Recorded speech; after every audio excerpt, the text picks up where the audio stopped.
And now it's time for maybe some more therapy here if you got some more Twins takes as part of Mackey and Judd Statements. Every Monday, we digest everything that's happened in the world, locally, nationally, Declan's life, whatever it may be. And we deliver our statements on the weekend. Do you guys mind if I start us off here? Go ahead. Absolutely. Okay. So, of course, my tablet crashed here, so I don't have the exact tweet from our guy Dane Moore. But my statement is, if the Timberwolves do indeed land Ben Simmons without giving up one of their 3 core players, which is possible, they will be a top 6 team in the Western Conference. Maybe even better. So Dane Moore tweeted over the weekend, friend of the show, by the way, Dane Moore Friend from of the show. Dane Moore NBA podcast, that he has it on good authority Gerson Rosas and Elton Brand have had discussions about Ben Simmons and a Timberwolves trade. Right now, those discussions haven't necessarily matriculated to the level of pulling the trigger. I'm sure the Sixers are having about 10 different conversations, but we now, and Johnny K has been reporting the last couple days in The Athletic too, that this is no longer just a theory. It's no longer just Mackey and Judd and Declan recklessly speculating here on the Mackey and Judd show. This is a real conversation between these teams. And if the Wolves can land Ben Simmons and they don't have to give up one of their 3 best players, I think they're a top 6 seed in the Western Conference. Is that too hot of a take? Ooh, top 6 seed in the Western Conference is a hot take because the conference is so good, but their defense would improve by so much. I'm going to go with yes, it's a hot take. If they get Simmons and don't give up one of their big 3, though, I think saying that they're a playoff team, which for this franchise, I mean, this is embarrassing to say, but for this franchise is a big deal. I think that is a solid take. If they get into the top 6 with Finchie and the crew with Simmons, that's really impressive. So I would say, Dex, that's a hot take, but being a playoff team certainly would not be with that trade. Yeah, top 6 seems pretty lofty right now. But if they get Ben Simmons and the things start falling their way, I can see it. But I top 6 is pretty hot. That's a hot take. Here's my logic, all right? I was going through all the different teams. The Suns are the best team in the West right now, and I still, even though they lost last night, I still think they're going to win the title. If you look at like the main top player combinations on all these Western Conference teams, like not the whole rosters necessarily, but just like the best players on the teams, and you lay them out 1 through 8 or 1 through 9. So the Suns aren't going anywhere. I mean, Chris Paul's probably coming back. You got Booker, you got Ayton. They're going to win the championship. The Jazz, Donovan Mitchell, Rudy Gobert, plus they have a really good supporting cast. They're not going anywhere. Clippers, Kawhi Leonard's hurt all the time, but if he can play 80% of the games, Paul George, they're not going anywhere. And the Nuggets aren't going anywhere with the Joker and Jamal Murray. All right, so those 4 teams I'll give you, like, they're not going anywhere. The Lakers. LeBron's about to turn 37 years old later this year. Anthony Davis is always hurt. He was hurt again at the end of last year. He's never not been hurt for at least like a month in a season. And again, LeBron, 37, he's not going to just fall off a cliff, but at some point, and we've seen it the last 2 years, injuries have caught up to him too. He is going to be a man on a mission coming off a decent amount of rest, though. I know. I know, but he is a... Age with him might not be as much of a detriment as we think of it for most human beings. And times have changed. You know, Tom Brady is going to be 50 years old and still playing in the NFL, and it's different than it was 20 years ago. And you know what LeBron's not doing, Phil Mackey? He's not playing in the Olympics because he knows to get rest. He also knew that he didn't want to be embarrassed by Nigeria like they did in that exhibition game over the weekend. Might write that down. It's coming close to maybe being true. God. The Blazers, all right, they're headed for some sort of shakeup. Dame Lillard is telling people he doesn't want to play there anymore. So they're either going to trade McCollum or blow the whole thing up. The Mavericks just blew up their entire front office and coaching staff, and they have one of the best players in the world, but Porzingis is their Robin right now. So it's basically whole new front office, whole new coaching staff, one superstar in Doncic, and then a bunch of role players. The Warriors, Steph Curry is still amazing, but Klay Thompson hasn't played in 2 years. He's coming off 2 major, career-threatening injuries, and Draymond Green is getting older, and so, they're going to bounce back, but to what extent? And then the Grizzlies made the play-in, but they were under 500, and they still have a long ways to go. So all I'm saying is, once you get past the first 4 or 5 teams in the West, if you can add a big piece and not sacrifice a bunch of shooting to bring Ben Simmons in so that he can have a bunch of complementary pieces, I think you should smell blood in the water in the Western Conference between seeds like 5 and 8 or 5 and 10.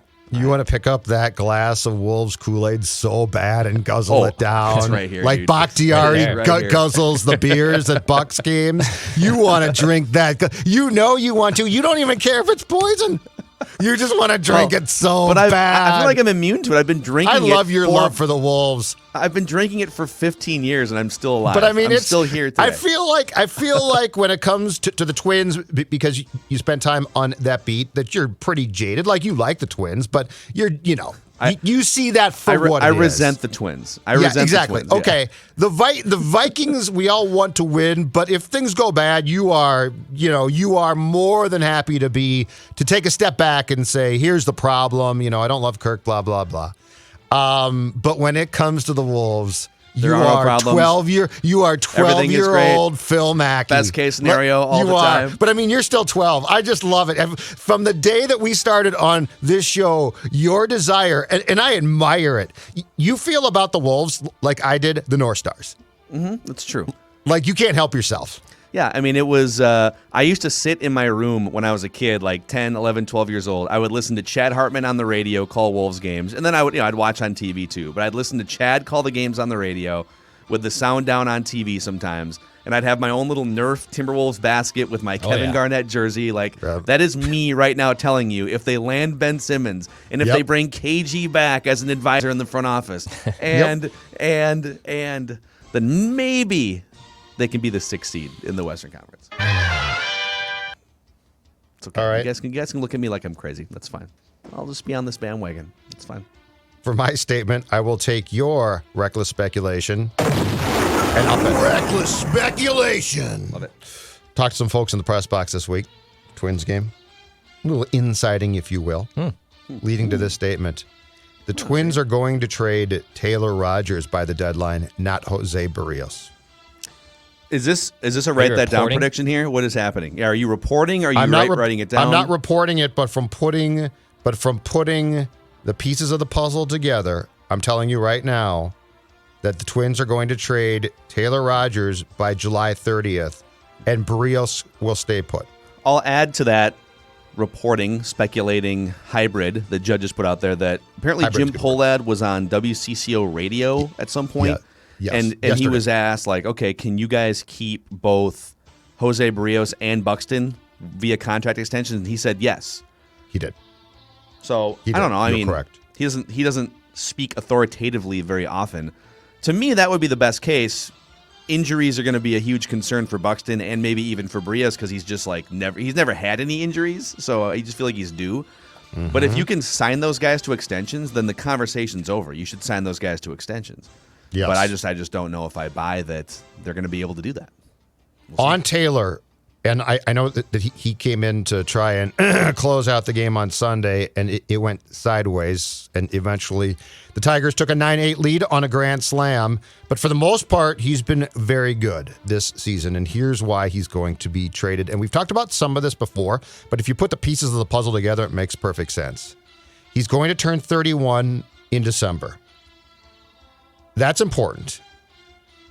He is a guy that is going to arbitration after this season, and then after 2022 is going to be a free agent. So the problem with his contract is this. Right or wrong on Barrios, I firmly believe the Twins are going to put their minds to what Jim Pohlad said, which is we'll find a way to keep him. They might be wrong, but that's what they're thinking. Taylor Rodgers is at an age and is in a spot as far as the bullpen goes where the arbitration eligibility, if you are going to sign, let's say you're going to make a real attempt to sign Barrios and Buxton, Taylor's going to want a fairly significant contract, and his ask in arbitration also is going to be high because they signed him before arbitration last year in December to a 1-year, $6 million deal. Now he's exceeded that, so he's going to want more, and then he's going to want a long-term contract after 2022. I think the Twins, because of the pending contracts that they have with guys like Buxton and Barrios, are going to have no desire to pay him what he's going to want And if you can get, let's say, a fringe top 10 prospect and a lesser prospect for him at the deadline, and by the way, look at the amount of teams that would covet a guy like that out of their bullpen for the stretch drive. It's huge. It makes a lot of sense that Rodgers gets traded and Berríos doesn't. And so I think of the guys who are under contract for 2022 who are going to be traded, Rodgers is going to be the biggest name by July 30th. Yeah. Can I also add this too, that you're the Twins, and your only way to win a World Series, or I should back up a step, your only way to win a playoff game at some point is to build a nucleus from within, and then as part of that nucleus heads toward free agency, being able to keep some of those players into their late 20s, early 30s, because you're not going to be able to build this thing in free agency. Really, the only team that's ever done it successfully is, the Dodgers to some extent, the Yankees. You have to have, especially if you're a mid to small market team, you have to have a core that all pops together, and then a couple of those guys trickle into free agency. You keep them under contract. If you have to trade Jose Berríos and Byron Buxton, you're basically admitting that you're headed into a 3 to 5 year rebuild. That you're all right now. You got to wait for Royce Lewis to come along and a bunch of internal pitching prospects to come along. Yes. And you're really heading into a 3 to 5 year rebuild, and you're crossing your fingers. If you can extend Berríos and Buxton and cross your fingers on injuries, you're at least keeping probably your two best players on, one on the pitching side, one on the position player side. So you're keeping your window open into 2022 and beyond. So we'll see. I guess I'm just skeptical that when push comes to shove and Berríos' camp says, yeah, it's going to be about $28 million a year to keep me, Jim, that Jim's going to have to go back on WCCO radio and be like, well, I don't know. Oh, he won't go back on for that. Sure. No. Jim will avoid the microphone at that point. All right, I have a Taylor Rodgers statement as well. Mm-hmm. So I'll go with this right now. It is, you can indeed break the chain, and you can move the chain. What I'm referencing with The Chain, Taylor Rodgers' walk-up music, The Chain, Fleetwood Mac, by the way, great choice for a walk-up music. Twins closers historically have had pretty damn good walk-in music. Joe Nathan, Stand Up and Shout. Glenn Perkins had Cut You Down by Johnny Cash. Taylor Rodgers, The Chain. I get a little bit of goosebumps when it's a close game and that song hits. I'm ready to go. Even though I'm almost 30 years old, I've been to Target Field even this year, and Break the Chain comes out, and I'm ready. I'm absolutely all in. Fan goggles are on. Taylor Rodgers strike out the side here. Now, yesterday, the chain got broke. Yesterday, the chain was broken 4 hitters in. What, Judge? Single, double home run? Well, I think he had a walk in there, too. A walk in, yeah. Not a great day for the chain. But you can move the chain, and teams tend to overpay for relievers at the trade deadline. And he's one of the better relievers in the game this year. He had an awkward year last year, but he still has bounced back. His strikeout rate is well above league average. Opponents barely hit hard contact against him. Some team is going to overpay you, and you maybe can get a 5th or 6th prospect from an organization for him. I think you got to do it. At this point, he's 30 years old. You have to listen to it. It's probably more realistic you can trade him than it is Jose Berríos. So I'm with Judd as well. I do think it's time to trade Taylor Rodgers at the trade deadline. Yeah, teams always overpay. The Twins with Matt Capps, teams always get desperate and overpay, and there's always the biggest bidding wars you can create at the trade deadline are starting pitchers, relievers. So, yeah, take advantage. Somebody wants to if the Blue Jays say, all right, screw it, we'll give you our second, third best pitching prospect. I don't know if you can get that, but you should be able to get someone to overpay for old Taylor Rodgers. My next statement is powered by our friends at PXG, the best golfer's paradise you're going to find in the Twin Cities. PXG Minneapolis is slinging some of the best clubs on the market right now. The Gen 4 clubs have landed, much like this seaplane is about to land on my head right now. Is that like right outside your window? Like literally, is it like on window level? I think it's on our patio right now. Not it quite just dropped sure. a dead fish on your roof. Actually, you know what that was? That was probably the drive of somebody hitting a PXG Gen 4 driver. That was the sound of it right there. Just, 350 yards or 350 miles. So PXG, Minneapolis, Southdale Center, pxg.com/Minneapolis. Find some clubs that can up your game. Aaron Rodgers took one step closer to playing football for the Minnesota Vikings this weekend. I don't know if we have a clip of this, but Aaron Rodgers praised Vikings players on national TV. He was also asked about, hey, you're playing all these golf events. What are you going to do? Are you going to play some football for the Packers this year? And he said, well, we're just going to enjoy the week and see what happens in a couple weeks. And now people are all hung up on see what happens in a couple weeks. Is he going to show up? But I believe this is Aaron Rodgers talking about his future teammates in purple here. Yesterday, a longtime teammate of mine, playing with Adam Thielen and Alex Smith, was in my draft class, and Adam's become a good buddy over the years. This is what this event's all about. It's a lot of fun. Adam Thielen has become a good buddy of Aaron Rodgers. You think Kirk called him? I don't know. Your buddy with Aaron Rodgers? What's that? What's going on? You're cheating on me. Have you been? Who are you texting with there, Adam? Oh, nobody. You're gaslighting me. It's nobody. No, It's, just my friend Aaron. Can I see your phone? No. Yeah, my friend Aaron. It's he's just a buddy of mine. Just we go way back. I don't know. Did he say? By the way, he'd say Adam Thielen was in the same draft class as him. Alex Smith. Yeah, no, he just said he and Thielen have become very good buddies. I thought maybe he got Thielen mixed up with somebody else. I'm like, Thielen wasn't even drafted, nor is he as old as you. But I would love to see Aaron Rodgers throwing passes at some point to Adam Thielen. We'll see. Oh, man. I love how Aaron said, well, I'm going to enjoy the hell out of this event, and then we'll see, as if he doesn't know exactly what his next move is. This is one of the most calculating human beings I've ever seen in my life. Yep. Like in 2 weeks, he'll be like, oh, alarm's going off. What should I do today? Oh, I got to make a decision about my football future. So what do you guys think he's doing in 2 weeks when training camp starts? Nothing. I don't think he's going near Green Bay. I don't think he's going. I honestly think he's done with them. I think he's got the money. I think he's got the lifestyle he enjoys now. I think he likes football a lot, but I don't think he's Favre. I don't think he's driven by it completely.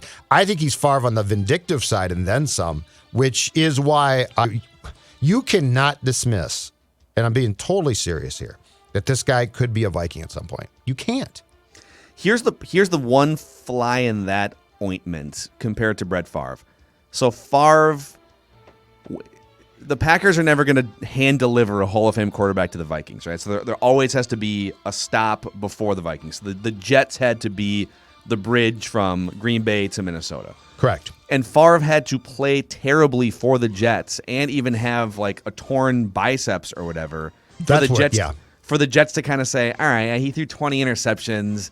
I don't know. He took some selfies and sent them to Jen Sturger. Like, we're good on this guy. It was fun for a year, but we're good on Brett Favre.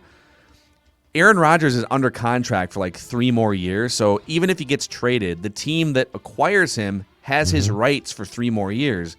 They'd have to actively decide to then move on from him because he played poorly or whatever the reason, or he'd have to do some sort of like false retirement, trick the team into rescinding his rights like Brett Favre did. He tricked the Jets, and then they rescinded his rights. Favre played well until he got hurt. Yeah.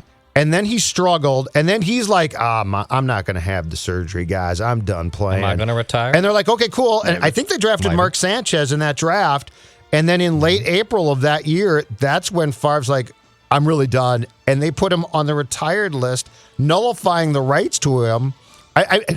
If you don't think that Aaron Rodgers will work the system as hard as Favre did, I think you're crazy. I think he is more vindictive, and Favre's incredibly vindictive. But let's say, just for fun, let's say Favre had not suffered the arm injury and he hadn't gotten creepy with with Jets.com, Jen Sturger.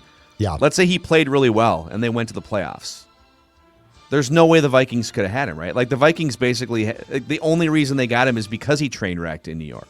I think he would have told the Jets, I came back and I accomplished what I wanted. I'm done playing. He basically led them on. Yeah, he retired on them. And I think if they had gone to the playoffs, he would have said, I think I'm done. Now, the Jets might have grieved it at that point. There might have been a grievance against Brett.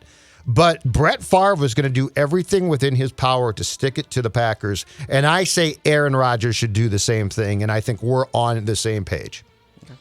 Aaron and I. Here for it. I think we're back to Judd here. Okay, I'm going to stay on the football path that Phil just went down and say my statement is bring him home. If Larry Fitzgerald wants to play another season, the Vikings should give him that chance. Now, I will say, because I'm going to be called a hypocrite here, and it's accurate to say that, Yep. I will say this flies in the face of the Zolgad rules. because Fitzgerald's going to be 38 in August and has clearly declined. So my first preference is probably for him to retire and say it's been a great career, all spent with the Cardinals. He is, as far as I'm concerned, for sure a Hall of Fame player. But if he really wants to play, and if he's going to press it, and if he's going to play for somebody, I say Vikings, sign him. Worst case, doesn't work. Best case, he's a capable third receiving option on a team that really doesn't have a lot of great options there right now.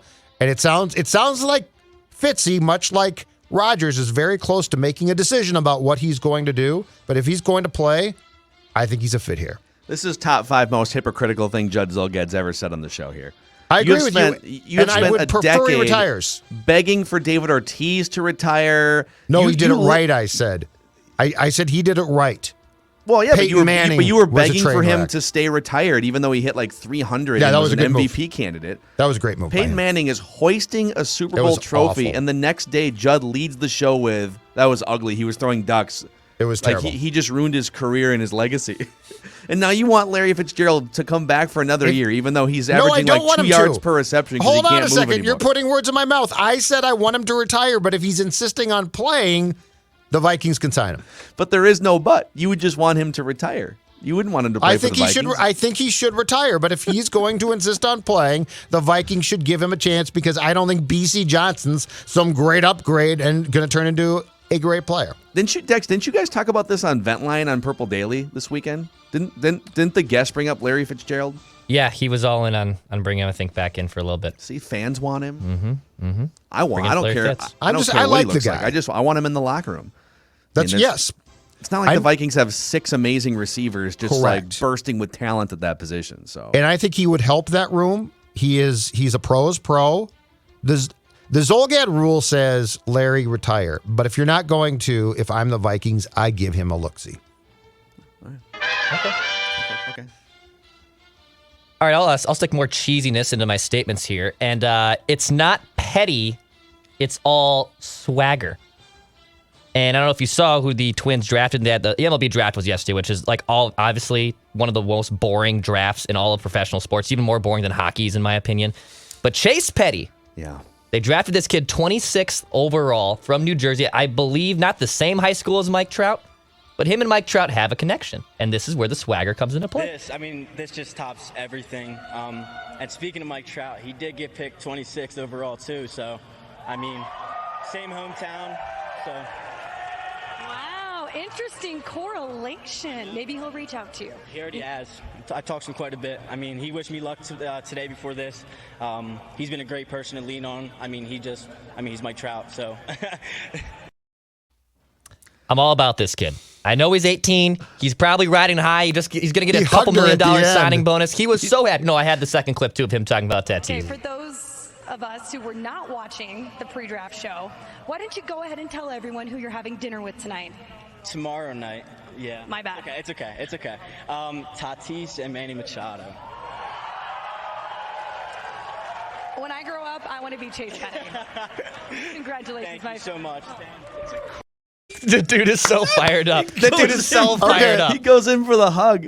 Dude, he was so fired up. He's an 18-year-old kid riding high. Throws 102 on the gun. He's going to get a couple $1 million signing bonus, most likely, if he does indeed sign. I know he's a Florida commit for college baseball, but I love this kid. I love the swagger on him. I thought it was great. Does Dude Bro not look like he should be? He looks like he's talking to a girl by a keg, and he should have a red Solo cup in his right hand. That'll be the last time he hugs a member of the baseball media, though. I'm guessing, right? Like Well, yeah. the minute that someone writes a negative article about his slow start in A-ball, he'll be jaded forever. She was kind of struggling there too. Like she was shocked to find out that like Mike Trout's already reached out, even though he already like said that they had a connection. Is he a dumb question? Because I did pay zero attention to the draft. Is he a pitcher or a hitter? Yep. He's a pitcher. He's a pitcher. Okay. Touches From New 102 on Jersey. the gun. He was the New Jersey's Gatorade Player of the Year. He had like 98 strikeouts and like 40 innings in high school ball. Oh my God. Yeah, Well, he can. What's he doing? I think he can pitch now. That's Yeah, what doing in to a say. week. I Yeah, said seriously, start him though. against the Angels here against Shohei, and let's see what he's got. I agree. It's been done before. Bonus baby. I agree. Oh, amazing. All right. Any final statements from you guys here? I'm fresh out of statements. Okay, I got one more for you. Baseball's all-star game. Here's my statement. The Houston Astros are not only cheaters, they are gutless cheaters. Did you guys see the stunt they pulled? Thank you for bringing this up. I'm so glad you brought this up. Okay, I've got the news, explain okay? it. Okay. They had 4 players elected to the All-Star game. 4 players. You know, Twins have 1, right? Jose Altuve, Michael Brantley, Carlos Correa, Ryan Presley. Altuve, who, by the way, hit a walk-off home run against the Yankees on Sunday, said he's not going because he has a leg problem. Brantley has, get this, right side soreness. So do I. I do too. Presley is on paternity leave and says, I can't make it. I want to be with my wife. Correa originally said that. His wife is pregnant. I don't think she's due, but he said, I want to spend time with my pregnant wife. Clearly, the Astros were told that ain't going to fly. The CBA says if you're elected to the All-Star game, unless you're hurt or have a damn good excuse, you have to go. So then Correa, the day after it was clear, baseball cracked down and said, no, dude, you've got to show up, was put on MLB's health and safety protocol list. The Astros will now have no one at the All-Star game because these clueless, gutless sacks all found a way to duck out. Now, what's funny is I actually thought you were going down a different path. And so now we have 2 reasons why the Astros are gutless pieces of you-know-what, okay?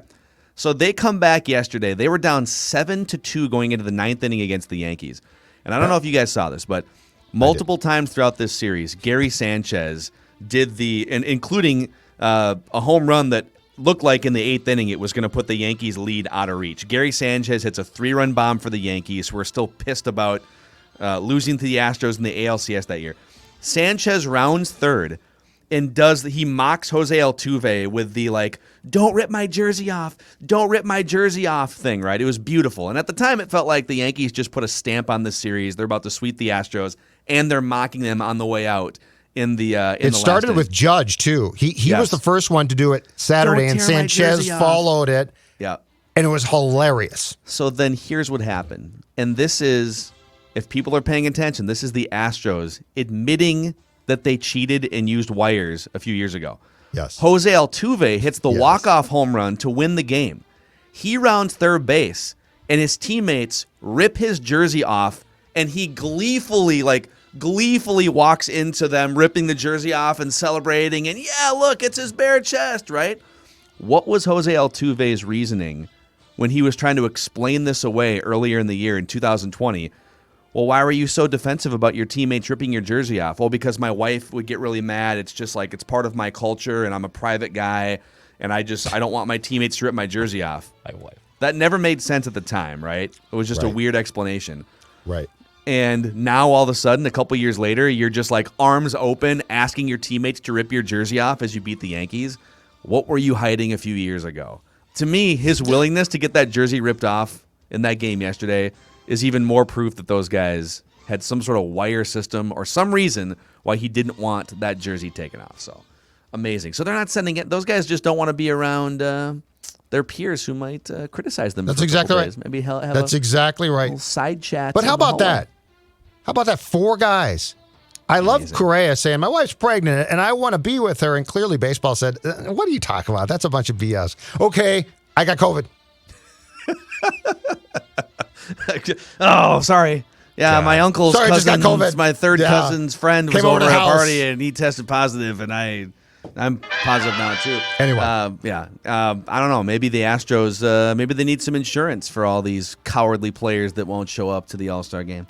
Well, Federated comes in there. Federated's not going to help a baseball team. I mean, maybe they will. You can check the Federated Insurance website to find a full list of all the industries they protect. But auto services, woodworking, contractors, wholesalers, retailers, wherever your business falls into, check that list out at federatedinsurance.com. Federated's been around for over 100 years, supporter of us on Mackey and Judd and Purple Daily, and they provide risk management tools and peace of mind for business owners. Federatedinsurance.com, and remember, at Federated, it's our business to protect yours. Good session. Good statements. Mm-hmm. Good statements. No Declan. No Declan. Personal life statements? I'll No. just say Sunday. I needed naps on Sunday. I didn't get out of bed till 4 o'clock on Sunday. I'm dead serious. Yesterday. PM? Yes. I was napping all day long from about on and off from like 9 a.m. to What was your about 4 liquid of o'clock. choice on Saturday? Saturday was everything. I hit about 5 or 6 different places on Saturday from like 1 o'clock p.m. till about I got home at 11 midnight. 11 Whoa. or midnight. Yeah, we hit a brewery, hit Runyon's, hit Fuzzies, Runyon's, dude. hit Love me some Gray's. There was a lot of stops. On the weekend. Was this for a particular reason or just to drink a ton? It was just to have a good time. It was a beautiful day out and a nice Saturday here in Minneapolis. So got outside, Dude, enjoyed the I patio. admire your ability to start drinking at 1 o'clock and then It's hard. still be alive at 11 p.m. Like, that's the one thing Enjoy in it my 30s now, though. now. There If was I no start should be drinking gone. at 1, I'm in bed by like 5 or 6 p.m. We had an agreement that about 6 or 7 o'clock after like the third stop, like we gotta mix in waters, and 2, like let's go reset. Like let's just have an intermission here before round 2 commences. Oh, in a couple. intermission. So there was an intermission. It was. Oh, so you weren't nothing going continually from No, one no, to no, no, no. But there was a 11. stop. There was a 45-minute. Hour stop of water. I had ginger ale because I love my ginger ale. But yes, you had to mix in. Well, mix in enjoy some it now, hydration. though, dude. I'm 'cause trying. In a I couple know. years, it'll be gone. It's tough. It's tough, man. It's pretty tough. Yeah, all right. Powering through. And that's your Declan update. Drink. Who sponsors Declan? No one right now. The I'm Declan open. update I am needs a open for sponsor. sponsor. I The am Declan open weekend for, update. My God, nobody takes care of the alcohol providers in this town like you do. It's true. I kept open the North Loop businesses during COVID last summer, and I'm keeping now open them again. I forgot a card. I did have to go back to a restaurant in the middle of Saturday. I looked in my wallet, and I was like, oh, my debit card's missing. Where could that's a that be? And I was bad- shockingly really calm. That's a bad feeling. I know it is a bad feeling, but I called the previous place, and I was like, hi, you have a card? Oh, they started laughing at me. I was like, yeah, I think I know who you are. You can come get it. So they knew my mistake. We They actually, knew you my don't even mistake. need to show us your card Yeah, anymore. don't even sir. show your We face just- or your ID. We're We know using We you. all right have now. it memorized now. Yeah. We just bought around for the bar with your debit card. Yeah, come get it. It's useless now. Thanks for hanging out with us on Mackie and Judd. Drinking and lifestyle advice every Monday as well on the show. Purple Daily is where you can find our daily Vikings entertainment and conversations. Check that out. And for anyone who has subscribed to our YouTube channels, thank you. We're almost to 22,000 subscribers between the SKOR North and Purple Daily YouTube channel. So hit us up on there if you want to see our ugly faces. We'll see you guys tomorrow.